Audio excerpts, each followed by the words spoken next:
నమస్కారాలండి. అమరావతి రాజధాని, Amaravati capital city మీద కొంతమంది అన్నెసరిగా అపోహలు రేకెత్తిస్తున్నారు. ఎవరైతే రైతులు అమరావతి రాజధాని కోసం ఎవరైతే రైతులు ల్యాండ్ ఇచ్చారో వాళ్ళెవ్వరు కూడా ఎటువంటి డౌట్ అవసరం లేదు. ముఖ్యమంత్రి గారు ఒక లాంగ్ విజన్తో చేస్తున్నారు. అమరావతి రాజధాని క్యాపిటల్ సిటీ ఏదైతే ఈరోజు 217 చదరపు కిలోమీటర్లు కడుతున్నాము, అది ఇంకా సక్సెస్ఫుల్ కావాలి. రైతులు ఇచ్చిన భూములకు ఇంకా విలువ రావాలంటే ఇక్కడ అనేక సంస్థలు రావాలి. అనేక సంస్థలు అంటే సాఫ్ట్ ఇండస్ట్రీస్ రావాలి. ఇండస్ట్రీస్ వస్తేనే ఈ క్యాపిటల్ సిటీ యొక్క విలువ ఇంకా పెరుగుతుంది. రైతుల భూముల విలువ ఇంకా పెరుగుతాయి.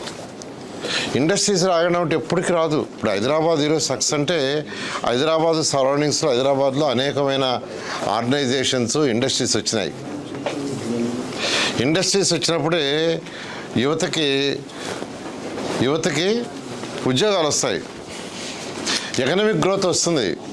అందుకనే ముఖ్యమంత్రి గారు లాంగ్ విజన్తో ఆలోచించి ఈ క్యాపిటల్ సిటీ ప్రపంచంలో టాప్ 10 సిటీలో ఒకటి కావాలి. ఇక్కడ ఏ రైతులైతే ఈ భూములు ఇచ్చారో వాళ్ళు ఇంకా విలువ పెరగాలంటే ఇక్కడ అనేక ఆర్గనైజేషన్స్ రావాలంటే సాఫ్ట్ ఇండస్ట్రీస్ రావాలి. సాఫ్ట్ ఇండస్ట్రీస్ రావాలంటే దానికి కొంత ల్యాండ్ కావాలి. అదేవిధంగా ఇంటర్నేషనల్ లెవెల్లో ఒక స్పోర్ట్స్ సిటీ కట్టాలి.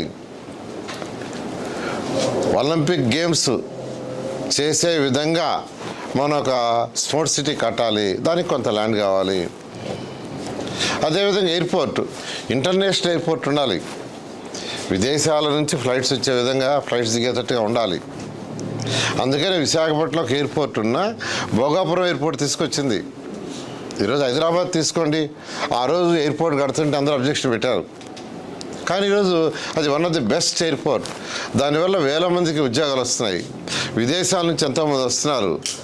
హైదరాబాద్ ఈరోజు ఇండస్ట్రీస్ పెడుతున్నారు. అలా విదేశాల నుంచి వచ్చి ఇక్కడ అమరావతి క్యాపిటల్ సిటీలో కానీ సరౌండింగ్స్లో కానీ ఇండస్ట్రీస్ పెట్టాలంటే ఫ్లైట్ కన్వీనియంట్ ఉండాలి. ఫ్లైట్ కన్వీనియంట్ లేకుండా ఏ విదేశాల నుంచి ఎవరు రారు. అందువల్ల ఇవన్నీ దృష్టిలో పెట్టుకొని ముఖ్యమంత్రి గారు ఒక లాంగ్ విజన్తో ఏ రైతులైతే అమరావతి క్యాపిటల్ సిటీకి ల్యాండ్ ఇచ్చారో వాళ్ళ భూముల విలువ కూడా పెరగాలి. ఇది ఒక మెగా సిటీ కావాలి. అమరావతి, విజయవాడ, మంగళగిరి, తాడేపల్లి, గుంటూరు ఒక మెగా సిటీ కావాలి. 1 కోటి మంది పాపులేషన్కి ఉండాలనే దృష్టిలో పెట్టుకుని యాక్చువల్గా ముఖ్యమంత్రి గారు ఒక విజన్ ఇచ్చారు. ఆ విజన్ ద్వారానే యాక్చువల్గా additional land pulling, land acquisition అనేది ఇంకా ఆలోచిస్తున్నాం. ల్యాండ్ అక్విజిషన్ అయితే రైతులు నష్టపోతారని ప్రజాప్రతినిధులు, శాసనసభ్యులు చెప్పారు. అయితే ల్యాండ్ పుల్లింగ్ అయితే కొద్దిగా ఎక్కువ తీసుకోవాల్సి వస్తుంది. ఎందుకంటే ల్యాండ్ పుల్లింగ్ తీసుకున్నప్పుడు దాన్ని డెవలప్ చేసి ఇవ్వాలి రైతులకి, మళ్ళీ వాళ్ళకి ప్లాట్లు ఇవ్వాలి. అందువల్ల ఇవి ఆలోచిస్తున్నా త్వరలో ఒక నిర్ణయం తీసుకుంటాం. ఏది ఏమైనప్పటికీ అమరావతి క్యాపిటల్ సిటీ ఏదైతే ఉందో దీంట్లో ఆల్రెడీ 41,000 కోట్లకి టెండర్లు కంప్లీట్ చేసి ఇచ్చేసాం. వర్క్ జరిగింది, స్టార్ట్ అయింది. మొత్తం ఇక్కడ జరగబోయేది సుమారుగా 64,000 కోట్ల రూపాయల వర్క్స్.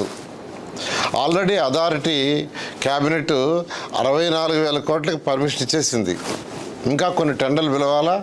ఆ టెండర్లు కూడా ఈ నెలాఖరు లోపల అయిపోతున్నాయి. ఇది ఒక టాప్ సిటీ, ప్రపంచంలో ఉన్న టాప్ సిటీలో ఒకటి అవుతుంది.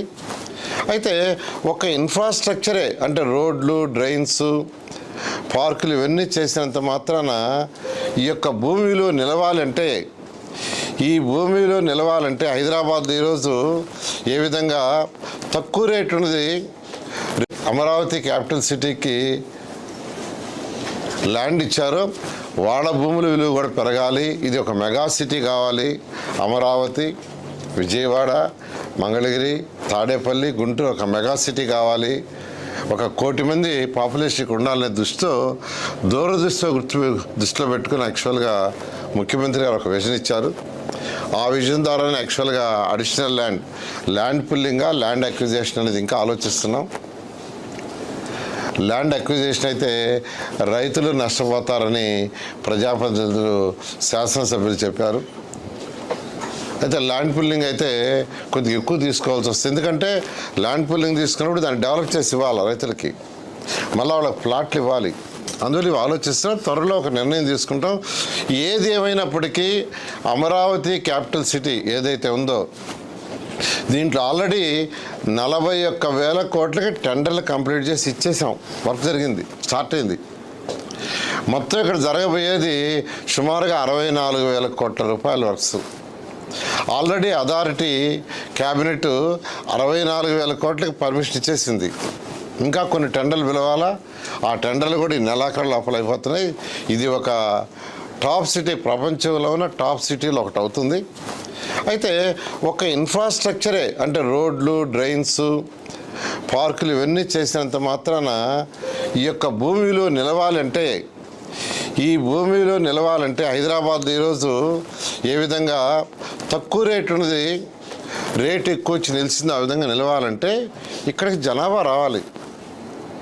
జనాభా రావాలంటే అనేక స్మార్ట్ ఇండస్ట్రీస్ రావాలి. స్మార్ట్ ఇండస్ట్రీస్ రాకుండా రాదు. వీటిని దృష్టిలో పెట్టుకుని ముఖ్యమంత్రి గారు చేస్తున్నారు. కాబట్టి రైతు సోదరులు మీరెవ్వరు కూడా ఎటువంటి అపోహలు వద్దు.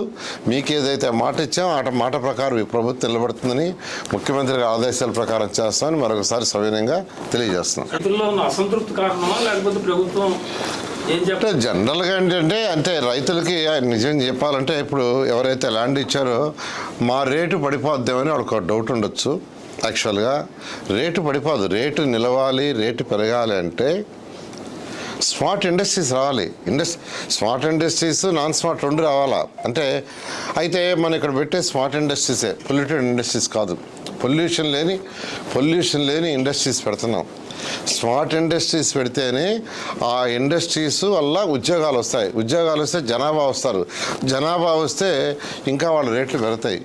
దాన్ని దృష్టిలో పెట్టుకునే ముఖ్యమంత్రి గారు మాకు ఒక దిశానిర్దేశం ఇచ్చారు. దాని మీద ముందుకు పోతున్నాం. అంటే అక్కడ రైతులు చెప్పేది అదనపు భూమి వల్ల మా రేట్లు పెరగవు, మాకు డెవలప్ చేయకుండా మా రేట్లు ఎలా పెరుగుతాయని నిన్న మీ విజిట్లో కూడా కొంతమంది రైతులు మాట్లాడారు. ఈ యొక్క అమరావతి క్యాపిటల్ సిటీలు ఏదైతే ఇప్పుడు టెండర్లు పిలిచేసామో అవన్నీ జరుగుతున్నాయండి. ఇక్కడ ఒక సంవత్సరం లోపల అధికారులకు ఏదైతే బిల్డింగ్ రేట్ ఇన్కంప్లీట్గా ఉన్నాయో 4,000 మంది ఎంప్లాయీస్కి ఇచ్చేస్తున్నాం. 1 ఇయర్, ఓన్లీ 1 ఇయర్. 1.5 ఇయర్లో ట్రంక్ రోడ్స్ ఏదైతే 360 కిలోమీటర్లు ఉన్నాయో అవి కంప్లీట్ చేస్తున్నాం 1.5 ఇయర్. లేఅవుట్ రోడ్స్ ఉన్నాయో అవి 2.5 ఇయర్స్లో కంప్లీట్ చేస్తాం. ఐకానిక్ టవర్స్ ఏదైతే 5 అసెంబ్లీ, హైకోర్టు ఉన్నాయో 3 సంవత్సరాల్లో. ఆ విధంగా ఒక పక్కా ప్రణాళికలో పోతున్నాం. ఇవన్నీ రెడీ అయ్యే లోపల ప్యారలల్గా స్మార్ట్ ఇండస్ట్రీస్ రావాలి. ఒక మంచి ఎయిర్పోర్ట్ రావాలి. నీకు ఇండస్ట్రీస్ రావాలంటే ఖచ్చితంగా ఎయిర్పోర్ట్ ఉండాలి, ఇంటర్నేషనల్ ఎయిర్పోర్ట్ లేకుంటే పెట్టుబడి పెట్టేవాళ్ళు ఎవరు రాకుంటే మళ్ళీ ఈ భూముల విలువ తగ్గిపోతుంది. సో వీటన్నిటిని దృష్టి పెట్టుకొని అపార అనుభవం ఉన్న ముఖ్యమంత్రి గారు ఇచ్చిన డైరెక్షన్ ప్రకారం ముందుకు పోతున్నాం. చాలా యాక్చువల్గా 2000 ఎన్టీఆర్ స్టాచ్యూ పెట్టాలనుకున్నాం. దాని మీద అప్పుడు యాక్చువల్గా ప్రభుత్వం పోయిన తర్వాత అది వాళ్ళు ఆపేశారు. దాని మీద యాక్చువల్గా ఇతర దేశాల్లో, ఇతర రాష్ట్రాల్లో ఉన్నాయని కూడా స్టడీ చేస్తున్నాం. త్వరలో దాని మీద డెసిషన్ తీసుకొని ముందుకు పోవటం చాలా